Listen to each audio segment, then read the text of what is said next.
La ilaha illallah wa la syarikalah, lahul mulku wa lahul hamdu yuhyi wa yumiitu wa huwa hayyun daimun la yamut biyadihil khair wa huwa ala kulli syai'in qadir.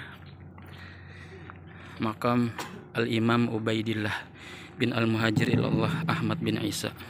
Tepatnya kita berada di makamnya Sayyidina Ubaidillah bin Ahmad bin Isa Ar-Rumi bin Muhammad Al-Naqi bin Ali Al-Nuraini bin Muhammad Al-Baqir bin Ja'far As-Sadiq bin Ali Zain Al-Abidin bin Husain bin Ali wa Fatimah binti Rasul sallallahu alaihi wasallam. Sayyidina, nama beliau sebenarnya adalah Abdullah. Namanya adalah Sayyidina Abdullah bin Ahmad bin Isa.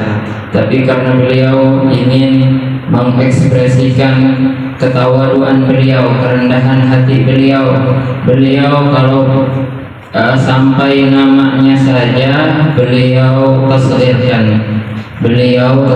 Karena tasghir itu memakai ada wazan fu'ail, abad ubaid.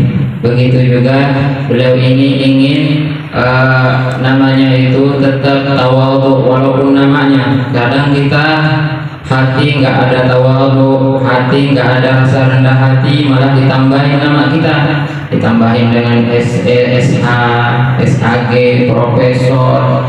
Kalau beliau namanya yang beliau tasghirkan. Inilah Sayyidina Ubaidillah, anak satu-satunya yang dibawa oleh ayahandanya berhijrah dari kota Irak menuju Hadramaut. Beliau ini dibawa oleh ayahandanya ketika berumur 23 tahun dan beliau adalah anak bungsu daripada Sayyidina Ahmad bin Isa radhiyallahu taala anhu wa Allah.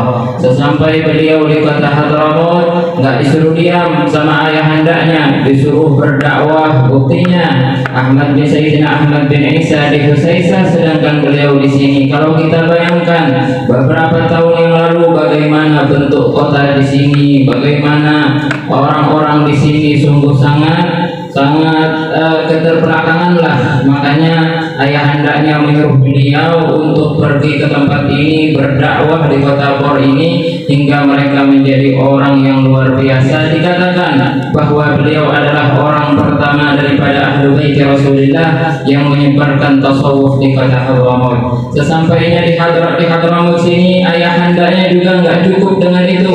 Beliau disuruh pergi ke Mekah, disuruh mencari ilmu lagi di Haramain Syarifain, hingga beliau bertemu dengan salah satu gurunya, yaitu Sayyidina Abu Talib Al-Makki, pengarang kitab Qutul Qulub. Ya, Al-Makki, pengarang kitab Qutul Qulub, yang dikatakan bahwa Ihya Ulumuddin itu adalah salah satunya mengambil daripada kitab Qutul Qulub. Kalau 4 tahun yang lalu yang dibaca di Rauha Ashabud Daurah itu, sebelum kita bernikah, membaca kitab Qutul Qulub sama Sayyidi Al-Habib. Beliau ini adalah gurunya. Salah satu keistimewaan Sayyidina Ubaidillah bin Ahmad bin Isa, beliau ini mempunyai tangan yang luar biasa. Tangan beliau apabila menyentuh kepada siapapun yang kena penyakit langsung disembuhkan oleh Allah Subhanahu wa taala. Saya pernah diceritakan sama salah satu habaib dari kota Tarim, dari Marga bin Sumaib. Beliau mengatakan, siapa yang enggak mempunyai anak, susah untuk dikaruniai anak, datanglah ke tempat ini, enggak usah berucap sama sekali, enggak ngomong di perjalanan, datanglah ke Sayyidina Ubaidillah, memohon kepada Allah Subhanahu wa taala untuk dikaruniai anak. Insyaallah akan dikaruniai anak oleh Allah Subhanahu wa taala.